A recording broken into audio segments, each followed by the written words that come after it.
పేదల విషయంలో మధ్యతరగతుల విషయంలో దూసుకువెళ్తున్న హైడ్రా వాసవి అర్బన్ లాంటి బహుళ అంతస్తుల నిర్మాణ సంస్థల మీద ఎందుకు సైలెంట్ గా ఉందనే అపోహలు వస్తున్నాయి.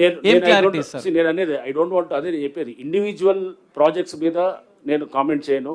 సో రేపు మీరు ఒక టైం పాస్ అయ్యే కొద్దీ with the passage of time will get to know ఏం జరుగుతుంది ఏంటనేది కూడా. సో అంతేగాని మీరు సైలెంట్గా ఉన్నారు లేకపోతే ఏమి చేయట్లేదు అని అనుకోవటం, అది బహుశా మీరు అంటే ఇప్పటికిప్పుడు ఇమీడియట్గా రియాక్ట్ అవడం అనేది కాదు. అక్కడ ఉన్నటువంటి లీగల్ ఇష్యూస్ని కూడా అన్నింటినీ కూడా ప్రతి దాంట్లో కూడా ఇలాంటి వాటిలో చూసుకుంటాం. అసలు నిజంగా ఉందా లేదా, చాలామంది వచ్చి కంప్లైంట్స్ ఇస్తున్నారు అవసరం లేకుండా కూడా. కొన్ని చోట్ల ఏంటంటే అనవసరమైన కంప్లైంట్స్ కూడా ఇచ్చినవి కూడా ఉన్నాయి. అవన్నింటినీ కూడా మేము పరిశీలించి, లేదు ఇది దీంట్లో కంప్లైంట్లో సబ్స్టెన్స్ లేదనుకున్నప్పుడు పక్కన పెడతాం. సో ఎక్కడైతే కంప్లైంట్లో సబ్స్టెన్స్ ఉందో దాన్ని సీరియస్గా టేకప్ చేస్తారు.